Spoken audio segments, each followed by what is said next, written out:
അതിലൊരു കസ്റ്റമർ ഒരു അനുഭവം പറയുണ്ടായി. അദ്ദേഹം ഒരു യാത്രയിൽ ഡ്യൂട്ടി ഫ്രീയിൽ വെച്ചിട്ട് ടോം ഫോർഡിൻ്റെ ഊതുവുഡ് പെർഫ്യൂം വാങ്ങി. അത് അപ്പം തന്നെ അവിടുന്ന് പൊട്ടിച്ചു, നന്നായിട്ട് അത് സ്പ്രേ ചെയ്തിട്ട് ഫ്ലൈറ്റിൻ്റെ ഉള്ളിൽ കയറി. കുറച്ച് സമയം കഴിഞ്ഞപാടെ അവിടെ ഉണ്ടായിരുന്ന കോ പാസഞ്ചേഴ്സ് ഇദ്ദേഹത്തിൻ്റെ അടുത്ത് കംപ്ലൈൻറ്റ് പറഞ്ഞു, നിങ്ങളുടെ പെർഫ്യൂം സ്മെല്ല് ചെയ്തിട്ട് ഞങ്ങൾക്ക് തലവേദന വരുന്നുണ്ട്, കുറച്ചൊന്ന് മാറിയിരിക്കാൻ പറ്റും. ഉടനെ അദ്ദേഹത്തെ ക്രൂ മെമ്പേഴ്സ് വന്നിട്ട് വേറൊരു സീറ്റ് അദ്ദേഹത്തിന് അസൈൻ ചെയ്ത് കൊടുത്തു, അങ്ങോട്ടേക്ക് മാറ്റിയിരുത്തി. ഇതൊരു വളരെ വിഷമത്തോടു കൂടിയാണ് അദ്ദേഹം നമ്മുടെ അടുത്ത് പറഞ്ഞത്. ഈ അനുഭവത്തിൽ നിന്ന് നമ്മൾ മനസ്സിലാക്കേണ്ടതെന്ന് വെച്ചാൽ ഓരോ പെർഫ്യൂമിനും നമ്മൾ എത്ര വിലയുള്ളതായിക്കോട്ടെ, എത്ര ലാസ്റ്റിങ്ങുള്ള പെർഫ്യൂം ആയിക്കോട്ടെ, അത് സൂട്ടാവുന്ന, അത് ഇഷ്ടപ്പെടുന്ന ആ ഒരു സർക്കിളിൽ മാത്രമേ ആ പെർഫ്യൂമിനൊക്കെ നമ്മൾ ഉദ്ദേശിക്കുന്ന തരത്തിൽ വില കിട്ടുള്ളൂ. ലാസ്റ്റിങ് പ്രൊജക്ഷനൊക്കെ സെക്കൻഡറിയാണ്.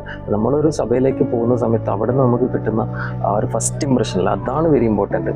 പെർഫ്യൂം ഉപയോഗിക്കുന്ന സമയത്ത് നമ്മൾ ഏത് ഒക്കേഷനിലേക്കാണോ പോകുന്നത്, അല്ലെങ്കിൽ ഏത് തരം സിറ്റുവേഷനിലേക്കാണോ നമ്മൾ എൻ്റർ ആവുന്നത്, ആ സിറ്റുവേഷന് സാഹചര്യത്തിന് പൊരുത്തപ്പെടുന്ന തരത്തിലുള്ള പെർഫ്യൂം നമ്മൾ ഉപയോഗിക്കാൻ ശ്രമിക്കാം.